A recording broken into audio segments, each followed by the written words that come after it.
Welcome to the American Society of Magical Negroes.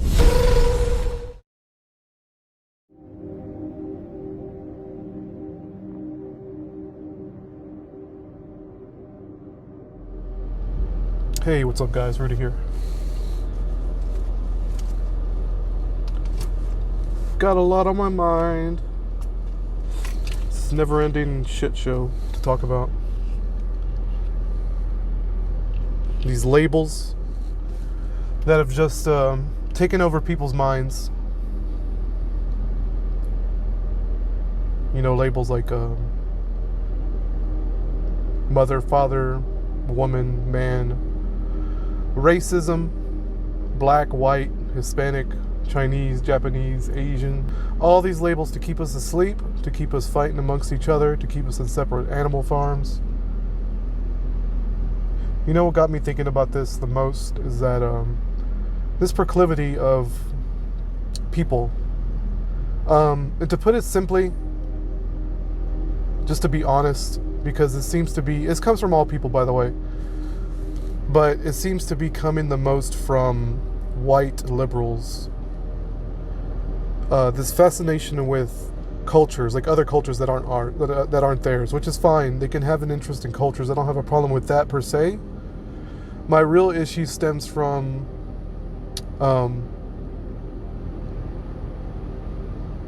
this idea that if you're a culture if you have a heritage other than Caucasian or white, whatever that means, that it's like a fascination, immediate fixation, almost like. And what bothers me about it is it's like they're looking at an animal. You know, I've talked about animal farms before, and other people have as well, but it goes a little deeper than the conspiracy theory animal farms that, for instance, Matt likes to talk about, where we're all in animal farms, all on purpose, to keep our minds occupied, to keep our minds from focusing on the devil, right? Focusing on Satan, focusing on the nut milk, focusing on that man behind the curtain, focusing on the shadowy hand that thinks it's controlling everything, and it really doesn't, by the way, because all of you are spiritual manifestors. You're all spiritual beings. You're the creators. You're the ones in charge of this world, not these creepy assholes who think they got it all figured out, but they don't. They're sitting high and mighty with a smirk on their face, smug as fuck, right? But nah. They don't got shit. They don't have anything on us. So these white liberals, let's just talk about white liberals, because that's what I want to talk about. And I'm not picking on whites. It just seems to be coming from this particular subset of Caucasian people. This fascination with other cultures. And like I said, I don't have a problem with people wondering about other cultures or studying other cultures or asking somebody about their culture. I don't have a problem with that. My problem stems from this idea that just because somebody has a certain skin tone or has a certain culture in their DNA. Sorry about the windshield wipers, guys. Just because a particular person has a certain subset of DNA that indicates where they're from or how they grew up, they're treated a certain way, like almost like an animal in the wild. Like, wow, you're really a parakeet, or you're really a cockatiel. Like, that's the vibe I get when, for instance, I worked with a dude a long time ago. It's a black guy, cool as fuck. I love that dude, but he had his issues, so he ended up getting terminated about 6 months into his employment. But he wasn't rude to me or anything, but he had a pretty neutral tone with me when I worked with him for a little while until he found out I was Hispanic. And I would tell him about his heritage. I told him about my last name and what it means, and all of that good stuff. And he was super fascinated, which is fine. Like, I don't have a problem with that. It's his demeanor, and I'm talking about a black dude, right? So it's not just Caucasians. No, I'm talking drive. So it's not just Caucasians. My boss, for instance, has a weird fascination with other languages, even though he doesn't make the effort to learn any of them that he's supposedly fascinated by. because he's always trying to get me to talk in Spanish. I'm like, dude, like, I know Spanish, I can speak it, but I'm not your parrot. I'm not just gonna say Spanish words to entertain you, dude. And he's like that with my coworker too, because she's from Mexico. Trying to get her to teach Spanish to him, when it's like, why? I'm not gonna waste my time on somebody who just has a fascination, like. And what really got me thinking about this was a video I saw, and I can't remember the title. I'm gonna have to look it up later. I might have to do a second audio recording, but that's fine. And the title was something along the lines of why are white liberals obsessed with other races or black people or something like that, something to that effect. Had that vibe to it, like. And the dude, as he was going on, he didn't really address the question, which is weird to me. I don't even remember what the video was about. All I can remember about it is that it had nothing to do really with the question he posed in the title.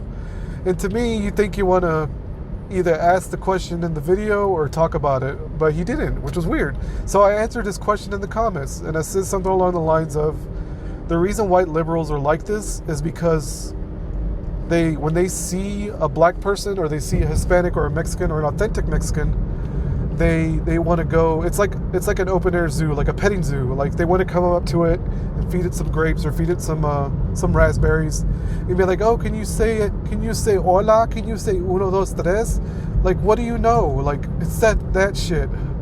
And that's the kind of vibe I get when it comes to these kind of people. Like, they don't. It's almost like they don't see. They're so brainwashed by this idea of race and this idea of culture that their brains just can't handle seeing a black in the wild, or seeing a Mexican in the wild, or Hispanic in the wild. I was like, oh wow, you have slanty eyes, you're Asian, wow, that's really cool. It's like that, dude. It may as well be that level of condescension. The way I'm talking right now, it may as well be that, because that's what it is. And I don't know, it's just gross to me. And I'm not really here to make a real point. I just want to kind of get it off my chest. Maybe some of y'all aren't aware of it, especially people in other countries who may be wondering why there's a weird relationship between blacks and whites in the United States. And it's not everywhere, by the way. It's not everywhere. For instance, where I live, okay, I'll talk about the city I live in. I'm not going to give the name, but it's a good mix. It's majority white, but it's a good mix of black and everything else. So if I were to take a gander, if I were to take a guess, it's probably 60% white and like 35% black, and the other 5% is other, like, you know, Guatemalan, Mexican, Honduras, Asian, etc. So it's majority white. So this is going to seem weird, and I'm even talking about this. So crime statistics, where the crime statistics in this city, for instance, where you're a cop, pretend you're a cop, you have a perpetrator, and 9 times out of 10, that perpetrator is going to be white, a white male. Not all the time, right? So 9 times out of 10, you're looking for a white male just automatically. And that's just going off the demographics of whatever city you're living in, right? So you're living in a shithole like Detroit, where it's majority black, or Chicago, for instance. Let's use Chicago. A shithole like Chicago, or Chicago, whatever, however it's pronounced. And you have a majority black population, right? And the other is what I just named, white, Hispanic, Asian, whatever, etc. So you're going to go, so the people you're going to be pulling over, the people you're looking for that are doing the bad things, the people that are making the crimes, the people that are doing the no-gooders, they're going to be black. So obviously, if a crime happens, you get a 911 call, maybe not 9 out of 10, but the majority of the time, it's going to be a black guy.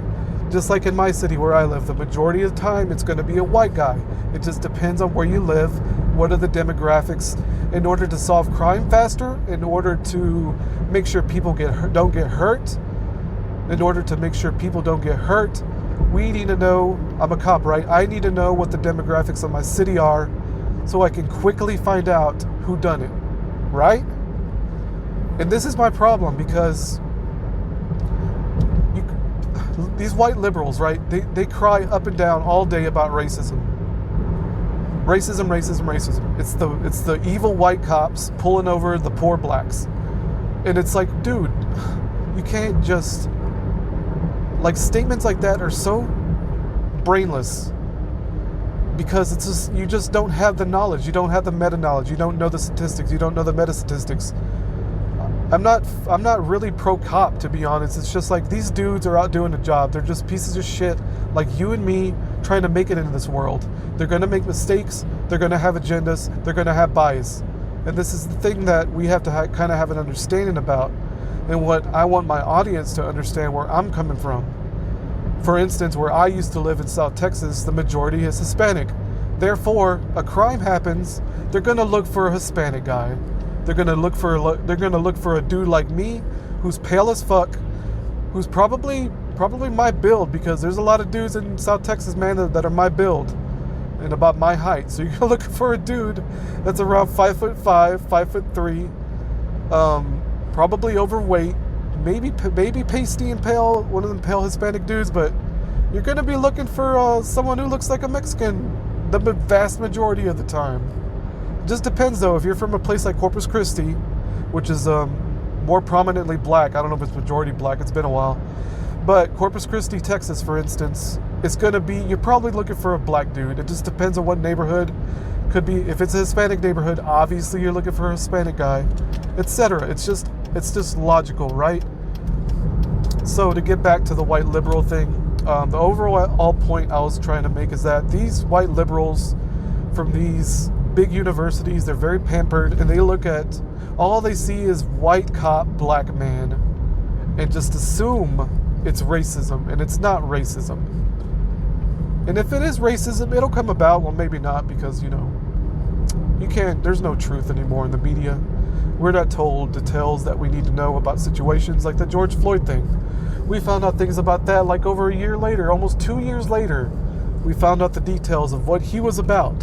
That doesn't justify what happened to him. All I'm saying is he wasn't on the up and up either. He wasn't a god. He wasn't some Jesus, black Jesus in flesh, came down to purge us of our sins. It was nothing like that. But boy, howdy do these people act like it is.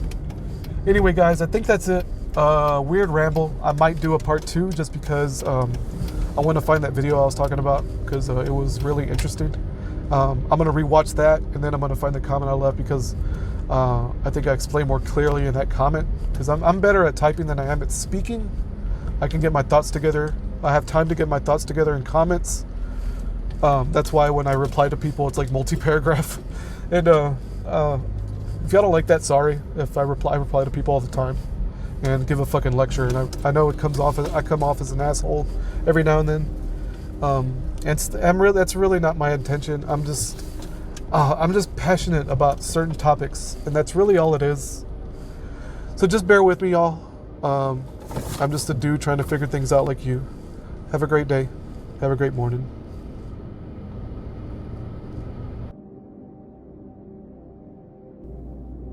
Alright, guys, here's the part 2 that I said I was going to do. And then, like I said, I forgot the title of the video.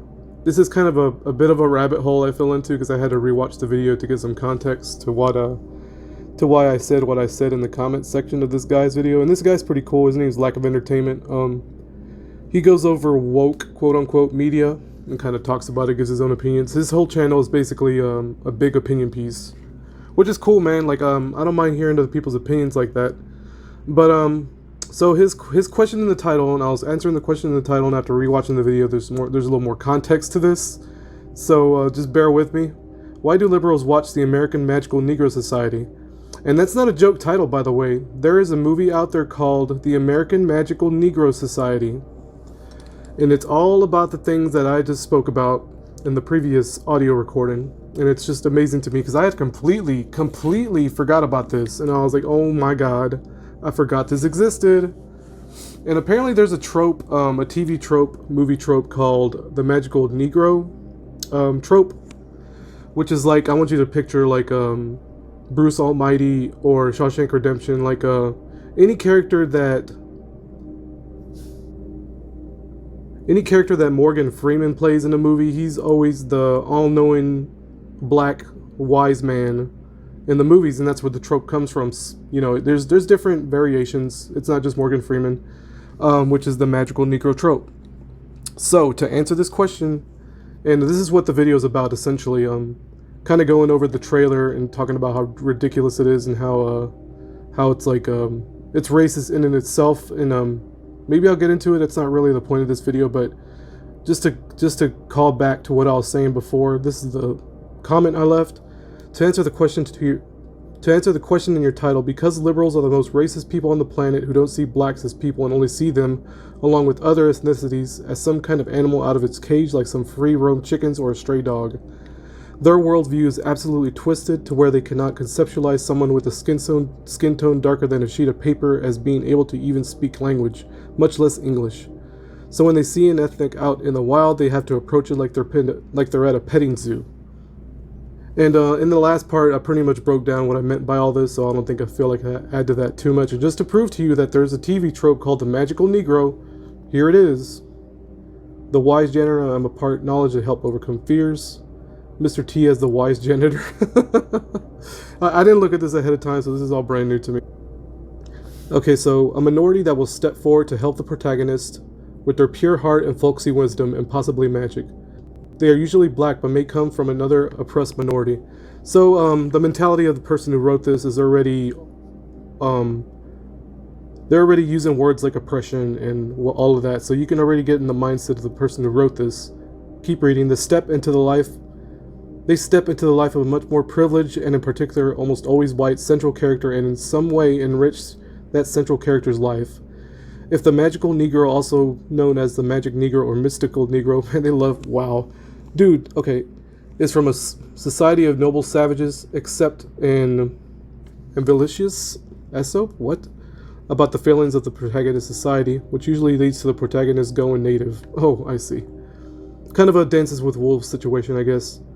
Only it's not as pure. Like, this stuff like this is just complete propaganda, in my opinion. The way they just keep using the word Negro is just, it's so gross and disgusting. This is what I mean by the white liberals are some of the most racist people on the planet, because they just, I don't know, they just go along with this. To give a good example, this would be the phrase person of color, which is just a reverse, you're just leaving out a word, a reverse of colored people, that when you would refer to, let's say back in the 60s, 80s, maybe not even the 80s, but, you know, way back in the mid-1900s, minorities would be called colored folk or colored people.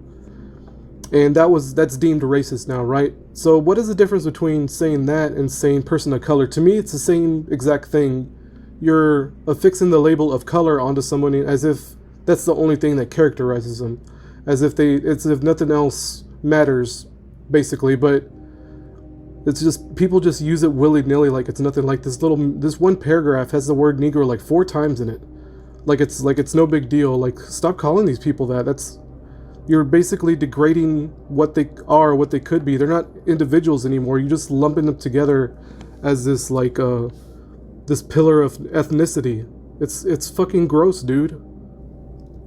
In their Google search, the American Society of Magical Negroes, this is what you get. Just to show y'all, this is an actual movie that's releasing on March 22nd of this year. I don't know who Kobe Libby is, but if I looked him up, I'm pretty sure there's creepy shit all over that.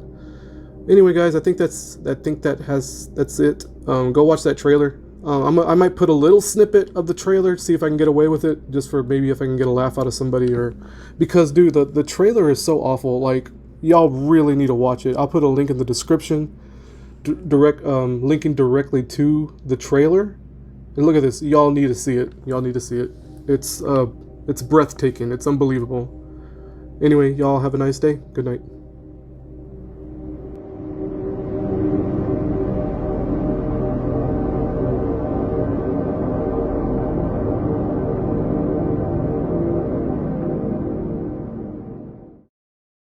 The name needs a little updating, maybe like magical black people, or I guess that doesn't have the same ring.